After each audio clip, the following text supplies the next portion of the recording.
Medicine, technology আর geopolitics. আচ্ছা, এই তিনটার মধ্যে কি কোনো কানেকশন থাকতে পারে? শুনতে একদমই আলাদা তিনটা জগৎ মনে হচ্ছে, তাই না? কিন্তু আজকের এই আলোচনা ঠিক এমনই এক অবিশ্বাস্য গল্প নিয়ে যা এই তিন দুনিয়াকে এক সুতোয় বেঁধে ফেলেছে। চলেন শুরু করা যাক। প্রশ্নটা শুনলে কেমন একটা ধাঁধার মতো লাগে, তাই না? যে হার্টের রোগের চিকিৎসা, সেটা আবার কিভাবে একটা সুপার পাওয়ারের জন্য হুমকি হতে পারে? মানে আপাতদৃষ্টিতে তো এর কোনো মানই হয় না। কিন্তু বিশ্বাস করুন, এই অসম্ভব মনে হওয়া প্রশ্নটার মধ্যেই কিন্তু আজকের পুরো গল্পের রহস্যটা লুকিয়ে আছে। তো আমাদের গল্পের শুরুটা হচ্ছে আমেরিকার একটা স্টার্টআপকে দিয়ে। নাম তার ফার্স্ট ওয়েভ, আর তাদের লক্ষ্যটা ছিল খুবই মহৎ। তারা ধমনির ব্লকেজের জন্য একটা বৈপ্লবিক যুগান্তকারী চিকিৎসা পদ্ধতি তৈরি করতে চেয়েছিল। তো ওরা ঠিক কোন সমস্যাটা সমাধান করার চেষ্টা করছিল? দেখুন, এটা কিন্তু একটা জীবন মরণের প্রশ্ন। আমাদের ধমনীতে যখন ক্যালসিয়াম জমে, ওটা একদম পাথরের মতো শক্ত হয়ে যেতে পারে, আর তখন রক্ত চলাচল বন্ধ হয়ে যাওয়ার জোগাড় হয়। এখনকার যে চিকিৎসাগুলো আছে, যেমন ধরেন ইলেকট্রিক পালস, ওগুলো ব্যবহার করা হয় বটে, কিন্তু তাতে ধমনীরই ক্ষতি হয়ে যাওয়ার একটা বড়সড় ঝুঁকি থেকে যায়।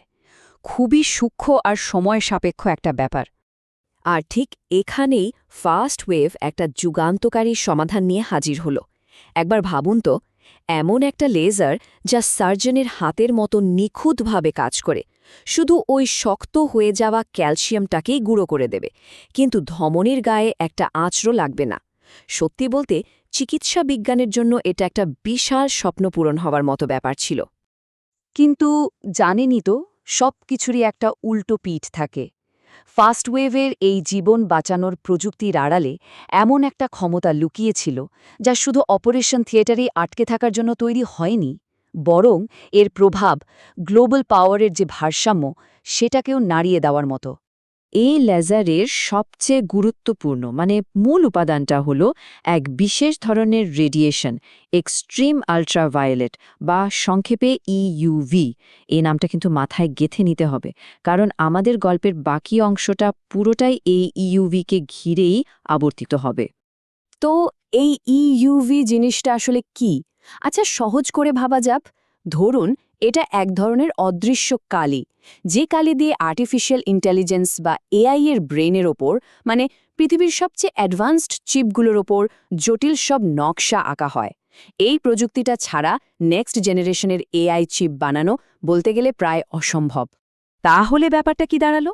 যে প্রযুক্তিটা মানুষের হার্টকে সুস্থ করতে পারে, ঠিক সেই একই প্রযুক্তি ব্যবহার করে তৈরি হচ্ছে আর্টিফিশিয়াল ইন্টেলিজেন্সের ব্রেন। একদিকে জীবন বাঁচানো, আর অন্যদিকে পৃথিবীর সবচেয়ে শক্তিশালী কম্পিউটার বানানো।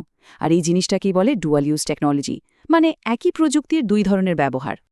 এবার চলুন দেখি কিভাবে এই অসম্ভব গুরুত্বপূর্ণ প্রযুক্তিটা দখল করার জন্য একটা নিখুঁত, ধাপে ধাপে সাজানো কর্পোরেট গেম প্ল্যান তৈরি করা হয়েছিল।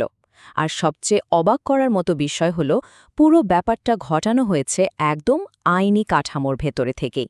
প্ল্যানটা ছিল খুবই ঠান্ডা মাথার, আর আবারও বলছি, সম্পূর্ণ আইনি। প্রথম ধাপ, একটা চীনা ফার্ম গ্র্যান্ড ফার্মাসিউটিক্যাল বিনিয়োগ করে ফার্স্ট ওয়েভের 40% শেয়ার কিনে নিল, আর সাথে সাথে কোম্পানির বোর্ডে নিজেদের লোক বসিয়ে দিল। দ্বিতীয় ধাপ, তারা ভেটো দেওয়ার ক্ষমতা আদায় করে নিল। এর ফলে কি হলো? কোম্পানির জন্য বাইরে থেকে টাকা আসার সব রাস্তা বন্ধ হয়ে গেল। এরপর শুরু হলো আসল চাপ। কোম্পানিকে ধীরে ধীরে আর্থিকভাবে পঙ্গু করে দেওয়া হলো। ফার্স্ট ওয়েভ যখন বাঁচার জন্য সরকারি নিয়ন্ত্রকদের কাছে গেল, তখন একটা বিশাল লবিং ফার্মকে দিয়ে তাদের সব অভিযোগ ধামাচাপা দিয়ে দেওয়া হলো। আর শেষ লক্ষ্য একদম সোজা, কোম্পানিটা যখন দেউলিয়া হয়ে যাবে, তখন প্রায় বিনে পয়সায় এর অমূল্য প্রযুক্তিটা দখল করে নেওয়া। আর এই পুরো কৌশলটা আসলে একটা বড় সত্যকে আমাদের সামনে নিয়ে আসে। স্বৈরাচারী রাষ্ট্রগুলো অনেক সময় গণতান্ত্রিক দেশগুলোর যে খোলা সিস্টেম, যে আইনি ফাঁকফোকর, সেগুলোকে কাজে লাগাতে দারুণ পারদর্শী হয়। দেখুন, ফার্স্ট ওয়েভের সাথে যা ঘটেছে, সেটা কিন্তু কোনো বিচ্ছিন্ন ঘটনা না, বরং এটা একটা অনেক বড় আর পুরনো কৌশলের অংশ। কৌশলটার নাম দেওয়া যেতে পারে কপি, ডেভেলপ, ডমিনেট, নকল করো, উন্নত করো আর বাজার দখল করো। আর এই খেলাটা কিন্তু দশকের পর দশক ধরে চলে আসছে। এই প্লেবুকটা সময়ের সাথে সাথে নিজেকে আরও উন্নত করেছে। 90-এর দশকে শুরুটা হয়েছিল ওয়েস্টার্ন টেকনোলজিকে রিভার্স ইঞ্জিনিয়ার করে, মানে ভেঙে আবার নতুন করে বানিয়ে। 2000-এর দশকে ইউরোপের ইলেকট্রিক গাড়ি রিসার্চ কপি করা হলো, আর তারপর পুরো সাপ্লাই চেইন নিজেদের নিয়ন্ত্রণে এনে বাজারটা দখল করা হলো। 2000-এর দশকে আমেরিকার ড্রোন টেকনোলজি নিয়ে সেটাকে আরও উন্নত আর সস্তা বানিয়ে বিশ্ববাজার দখল করা হলো। আর এখন সেই একই কৌশলের টার্গেট হলো এআই চিপ, মানে ভবিষ্যতের সবচেয়ে গুরুত্বপূর্ণ প্রযুক্তি। এখান থেকে দুটো ভিন্ন ধারার ছবি কিন্তু একদম পরিষ্কার হয়ে যায়। একদিকে আছে আমেরিকা আর ইউরোপ, যারা নতুন কিছু আবিষ্কার বা মৌলিক গবেষণায় সবার চেয়ে এগিয়ে। আর অন্যদিকে আছে চীন, যারা সেই আবিষ্কারকে কাজে লাগিয়ে উৎপাদন, সাপ্লাই চেইন কন্ট্রোল আর কম খরচে আরও ভালো পণ্য বানিয়ে বিশ্ববাজার দখল করতে ওস্তাদ। এক কথায় এটা হলো উদ্ভাবন বনাম বাস্তবায়নের লড়াই। এবার তাহলে আসা যাক আসল পুরস্কারটার কথায়। কেন একটা প্রযুক্তি নিয়ে এত কিছু?